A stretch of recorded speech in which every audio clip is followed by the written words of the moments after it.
శంషాబాద్ వద్ద ఓఆర్ఆర్ పై ఘోర రోడ్డు ప్రమాదం జరిగింది. ఓఆర్ఆర్ ఎగ్జిట్ 16 వద్ద ఆగి ఉన్న లారీని వెనుక నుంచి కారు ఢీకొట్టింది. ఈ ఘటనలో 6గురు అక్కడికక్కడే మృతి చెందారు. మృతుల్లో 2 చిన్నారులు ఉన్నారు. లారీ వెనుక భాగంలో కారు ఇరుక్కుపోవడంతో మృతదేహాలు అందులోనే చిక్కుకుపోయాయి. ప్రమాదంలో మరో వ్యక్తికి తీవ్ర గాయాలయ్యాయి. అతడి పరిస్థితి విషమంగా ఉన్నట్లు తెలుస్తోంది. ఘటనా స్థలానికి పోలీసులు చేరుకుని సహాయక చర్యలు చేపట్టారు. మృతదేహాలను అతి కష్టం మీద కారులోంచి బయటకు తీశారు. ప్రమాద సమయంలో కారులో 7గురు ఉన్నారు. చనిపోయిన వారంతా సిరిసిల్లకు చెందిన వారిగా పోలీసులు గుర్తించారు. హైదరాబాద్లో నివాసం ఉంటున్న వీరంతా యాదగిరిగుట్టకు వెళ్లి తిరిగి వస్తుండగా ఈ ఘటన జరిగింది. వీరంతా ఒకే కుటుంబానికి చెందిన వారని పోలీసులు తెలిపారు.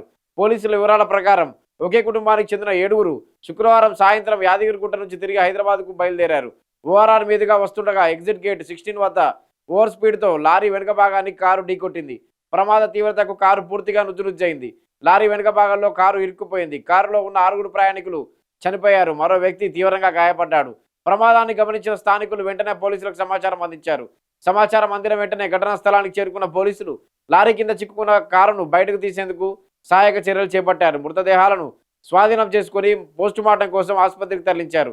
ఈ ఘటనపై కేసు నమోదు చేసుకున్న పోలీసులు దర్యాప్తు ప్రారంభించారు. అతివేగమే ప్రమాదానికి కారణమా లేదా డ్రైవర్ నిద్రమత్తులో ఉన్నారా అనే కోణంలో విచారణ జరుపుతున్నారు. మృతుల వివరాలను సేకరించి వారి కుటుంబ సభ్యులకు సమాచారం అందించారు.